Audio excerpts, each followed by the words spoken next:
सोचो, एक पागल डॉक्टर अपनी मरी हुई बेटी को जिंदा करने के लिए बच्चों पर खतरनाक एक्सपेरिमेंट करता है। तभी ऐसा भूकंप आता है कि पूरी दुनिया बर्बाद हो जाती है और इंसानों की आबादी लगभग खत्म हो जाती है। कहानी शुरू होती है लगभग 3 साल बाद। पूरी दुनिया पानी न होने की वजह से सूखी पड़ी थी। तभी हमें चोईजी नाम का एक इंसान, जो कि हाथ में धनुष लिए शिकार करने के लिए निकला था, तभी अचानक उसके सामने एक विशालकाय मगरमच्छ आ जाता है। तभी वह चुपचाप एक गाड़ी के पीछे छुप गया और एक कपड़े पर थोड़ी सी पेट्रोल डालकर उसमें आग जला देता है और अपने एक तीर में आग लगाकर उस मगरमच्छ पर निशाना लगाता है और सीधा मगरमच्छ के मुंह पर तीर मारता है और वहीं पर वह मर जाता है। उसे ऐसा लगता है और वह उसे पकड़ने के लिए उसकी तरफ आगे बढ़ता है और थोड़ा आगे जाकर उस मगरमच्छ की आंखें अचानक खुल जाती हैं और वह पूरी रफ्तार से चोईजी की तरफ आगे बढ़ता है। वह दूसरा तीर भी चलता है लेकिन उस पर कोई असर नहीं आता। वह तुरंत उससे डर करके एक पीछे गाड़ी में छुप जाता है, लेकिन वह मगरमच्छ उस गाड़ी का सीधा तोड़ करके उसमें घुसने की पूरी कोशिश करता है। लेकिन तब तक कोई अचानक उस मगरमच्छ को पीछे खींचता है और उसे गाड़ी से बाहर निकालकर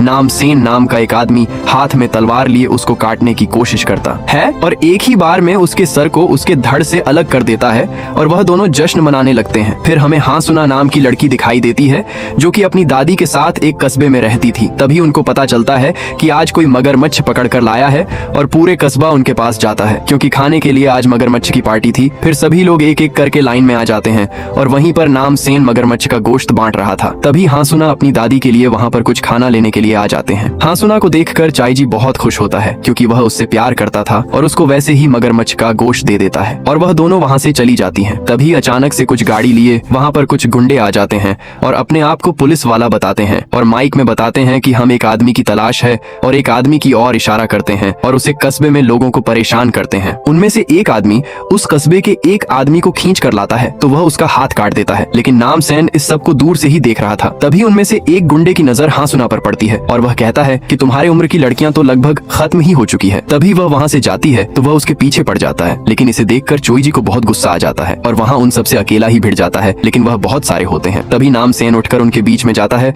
और उनको हटाता है, लेकिन वह तब भी नहीं मानते गुंडे। लेकिन नामसेन उन सबको एक एक करके धूल चटा देता है और उनके लीडर को दबोच डालता है और वहां से 2 मिनट में जाने की धमकी देता है और वहां सब वहां से डर के मारे चले जाते हैं। फिर नामसेन और चोईजी दोनों कस्बे में घूम रहे होते हैं। तभी हांसुना के घर के पास कुछ लोग खड़े थे। तभी वहां दोनों बचाने के लिए भागते हैं। हांसुना उन्हें बताती है ये लोग बुरे नहीं है, ये तो हमारी मदद करने के लिए आए हैं। ये है टीचर। वह टीचर उन्हें बताती है हम एक बहुत बड़ी एसोसिएशन से आए हैं। हम उन सब फैमिली को ढूंढ रहे हैं जिनमें टीनेजर्स हैं, क्योंकि टीनेजर ही हमारे आने वाले भविष्य को तय करेंगे। हमारा खुद का स्कूल है, वहाँ पर सब लोगों को पढ़ाते हैं और हमारे पास बहुत सारा पानी है, बहुत सारा पानी। पानी का नाम सुनकर के दादी दंग रह जाती हैं और हांसुना से चलने की हाँ कह देती है। नामसेन भी कह देता है जाओ, हम तुमसे मिलने के लिए आते रहेंगे। तभी वहाँ टीचर उनसे तुरंत चलने के लिए कहती है और वह तुरंत उनके संग चले जाते हैं। धीरे धीरे कर अंधेरा भी हो जाता है। वह थोड़ी ही दूर जाते हैं। तभी उन्हें अचानक कुछ और लोग दिखाई देते हैं। वह उनको देखकर छुप जाते हैं, लेकिन वहाँ मुझे कुछ इशारा करती है। वह उसके इशारे को समझ जाते हैं। फिर वह कहती है ये हमारे ही लोग हैं और दोनों मिल जाते हैं। वह और टीनेजर्स लोगों को लेने गए थे। फिर हंसुना को अपने ही उम्र की एक लड़की मिलती है। तभी अचानक से हंसुना की दादी की तबीयत खराब हो जाती है। वहाँ आगे चलने में असमर्थ होती है। तभी वह टीचर उन्हें बगल के मेडिकल कैंप में जाने की सलाह देती है और अपने 2-3 सैनिकों के साथ कुछ बूढ़े बड़े आदमियों को मेडिकल कैंप में जाने के लिए कहती है। हंसुना मान जाती है और कुछ ही दूरी पर आगे जाने के बाद उन सब की गाड़ियां खड़ी होती हैं, लेकिन हंसुना कहती है अगर गाड़ियां इतनी ही पास थीं तो हम दादी को अपने साथ ही ले चलते थे। उनमें से एक सोल्जर वेट करने की कहता है, लेकिन कुछ लोगों को बहुत जोर से प्यार और भूख लग रही थी, इसी वजह से वह तुरंत चलने जाता है और वह टीचर कहती है हम कल अपनी गाड़ियां भेज देंगे तुम्हारी दादी को लाने के लिए। फिर हंसुना भी चली जाती है। तभी वह सैनिक उन बड़े बूढ़ों को मेडिकल कैंप की तरफ ले जाते हैं। तो आगे एक खाई होती है तो बूढ़े आदमी कहता है मेडिकल कैंप कहाँ है। तभी उनमें से एक उसको नीचे खाई में धकेल देता है और बूढ़ी दादी की गला रेत कर हत्या कर देता है। लेकिन तभी वहाँ पर नामसेन और चोईजी शिकार करने के लिए आए थे। वहाँ उनको देख लेते हैं तो उनमें से एक सोल्जर चोईजी पर गन से शूट करने लगता है। तभी नामसेन एक तलवार फेंक करके सीधा उसके सीने में घुसा देता है और दूसरे सैनिक की छाती में एक तीर घुसा देता है और वह दादी को देखने के लिए जाते हैं। तभी नामसेन देखता है कि वहाँ सैनिक द्वारा उठ रहे हैं और द्वारा लड़ने के लिए तैयार हो जाते हैं, लेकिन लड़ते लड़ते चोईजी उनमें से एक को अपने शिकार में फंसा देता है और उल्टा लटका देता है। लेकिन वहाँ अपना एक चाकू निकाल करके अपना पैर काटने लगता है। ऐसा लग रहा था कि उसको मौत का कोई डर ही नहीं है और इसी अवस्था में वह उसकी तरफ बढ़ता है। अचानक से एक लड़की जिसका नाम लिवोन होता है वह सीधा उसके सिर पर हमला करती है। तब उसकी आखिरकार मृत्यु होती है, जिसको देखकर नामसेन को पता लगता है और वह भी तलवार से दूसरे का भी सर अलग कर देता है। इसके बाद फिर वहाँ दोनों दादी का अंतिम संस्कार करते हैं और नामसेन लिवोन से कहता है ये हम इंसान तो नहीं लग रहे, इनको मारने के लिए इनका सर धड़ से अलग करना होता है। फिर फिर लियोन उन्हें बताती है कि मैं एयरफोर्स में थी और हम भूकंप आने के बाद बचे हुए लोगों को अपने हेलीकॉप्टर से ढूंढ रहे थे और हमें एक ऐसी बिल्डिंग दिखती है जो कि गिरी नहीं थी। हम उन सबको वहीं पर इकट्ठा कर रहे थे और वहाँ पर पानी का भी साधन था। तभी वहाँ पर एक डॉक्टर यान केसु नाम का आता है। हमारे पास डॉक्टर भी नहीं थे, लेकिन समय के साथ साथ उसे डॉक्टर ने अपनी औकात दिखा दी। मैं उसके पास गई और मैंने पूछा कि जो भी टीनेजर तुम्हारे पास टेस्ट के लिए आता है वह वापस क्यों नहीं आता। तभी वहाँ पर मेजर भी आ जाता है और यान केसु उसे पूरी बात बताने की कहता है। तभी मेजर दूसरे सोल्जर को शूट कर देता है। लियोन दंग रह जाती है। तभी वह अचानक उठता है। वह गोली से मरा नहीं था और बताता है यही तो है मेरी रिसर्च। तभी वह इसको बंद करने की कहती है, लेकिन वह डॉक्टर उन दोनों सोल्जर से उसे पकड़वा देता है और बाहर निकालने की कहता है, लेकिन वह उनको शूट करने की धमकी देती है। लेकिन मेजर उसे पर ही गोली चल देता है और लियोन वहाँ से उनसे बच करके भाग जाती है और उनको मारने में वहाँ नामसेन से मदद मांगने आती है। नामसेन कहता है पहले मैं हसुना को बचाऊंगा। तभी हमें हसुना दिखाई देती है जो उसी जगह पहुंच चुकी थी और वहाँ पर उन्हें मिलिट्री और कुछ खेत, वहाँ पर सब्जियां भी उगी हुई थी और बहुत सारी फैमिली भी दिखाई देती है और वहाँ सब उनका तालिया से स्वागत करते हैं। तभी वह टीचर उनसे कहती है आप सभी खड़े हो जाइए, डॉक्टर याना केसु आने वाले हैं। तभी वह डॉक्टर आता है और उनको सुरक्षा और साफ पानी खाना देने का वादा करता है और उन सभी में पानी की बोतल बांट देता है। फिर हसुना भी अपने रूम में चली जाती है और वहाँ पर बहुत सारा पानी होता है। इसे देख करके वह खुश हो जाती है।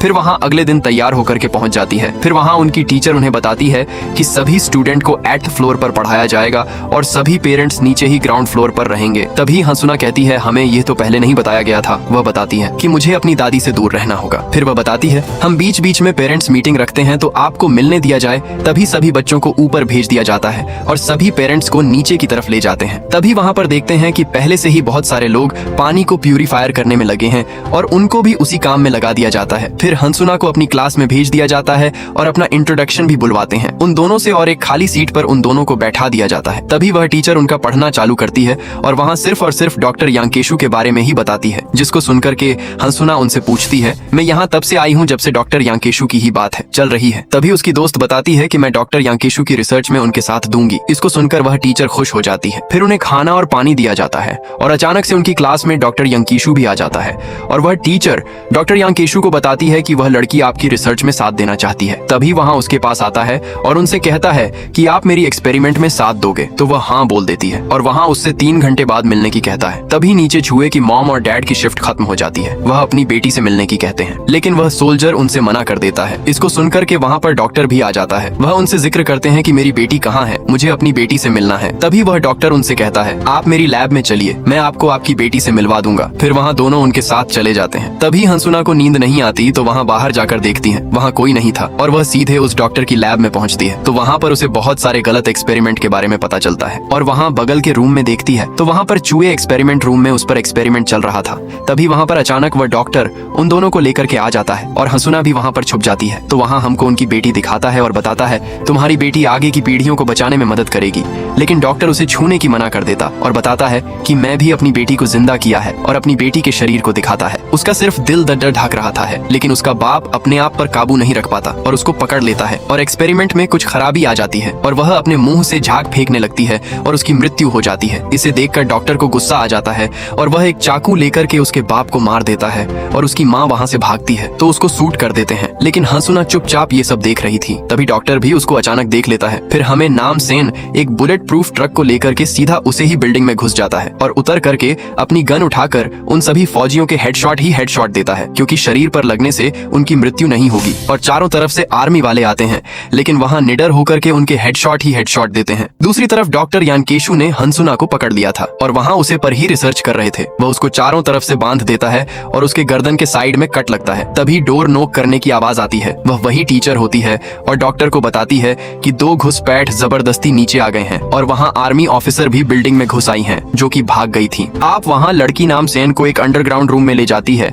जिसमें उसके साथ ही कैद थे और वह अपने साथियों का जलाकर जैसे ही खोलती है वह उसे पर हमला कर देते हैं। वहाँ कुछ ज़ॉम्बी टाइप की बन चुके थे और उसी पर ही हमला करते हैं। फिर नाम से बताता है आप ये तुम्हारे साथ ही नहीं रहे। फिर उनका एक एक करके उनकी गर्दन काट देता है। फिर वहाँ पर बहुत सारे फौजी आते हैं और नाम से और उसका साथी उनसे दांत करके सामना करते हैं और उनको मार देते हैं। फिर चोई जी पोट हंसुना को बचाने के लिए ऊपर चला जाता है और लिवोन वहीं रहती है। फिर वहाँ भी ऊपर जाती है तो सामने मेजर उसमें लात मारता है और उससे दोस्ती का हाथ बढ़ाता है, लेकिन वहाँ उसके आंख में चाकू घुसा देता है। इसको देख करके मेजर और उसमें बहुत देर तक लड़ाई चलती है, लेकिन मेजर उसका चाकू लेकर उसमें ही घुसा देता है और नीचे फेंक देता है। फिर चोई जी क्लासरूम में घुसता है तो वहाँ पर उसे वही टीचर मिलती है। फिर वह उसे हंसुना तक पहुंचाने का रास्ता पूछता है। रास्ते में उन्हें वही नजर मिलता है, लेकिन जब तक वहाँ पर नाम सेन जाता है फिर उनमें लड़ाई होती है। लेकिन नाम सेन उनके आगे बहुत ज्यादा देर टिक नहीं पाता और वह उसकी गर्दन को काट कर अलग कर देता है। फिर वहाँ उसे डॉक्टर की लैब तक ले जाती है और वहाँ हंसुना पर रिसर्च कर रहा था, लेकिन उसके अंदर आते ही वह उसकी गर्दन पर चाकू रख देता है। फिर उसके पीछे से एक फौजी हमला करता है और उसको नीचे गिरा देता है। फिर वहाँ टीचर से अपनी बेटी को भरने की कहता है। वह भरकर जा रही थे, तब तक नाम सेन वहाँ आ जाता है और टीचर में गोली मार देता है। उनसे बैक करके वह डॉक्टर उसे लैब में ग्रेनेड फेंक कर वहाँ से भाग जाता है और उसने में ब्लास्ट हो जाता है। फिर वह डॉक्टर नीचे आता है और उसे सब लोग नीचे ही पकड़ लेते हैं। भेजो उसके हाथ में गन आ जाती है और वह सबको एक तरफ से शूट करने लगता है और नीचे की तरफ गिर जाता है। तभी नीचे नाम सेन आ जाता है और भाव से शूट करने के लिए गन उठाता है। तब तक वह उसके हेडशॉट मार देता है और उसकी वहीं पर मौत हो जाती है और उसके बाद कहानी यही समाप्त होती है। कहानी अच्छी लगे तो लाइक सब्सक्राइब करें। धन्यवाद।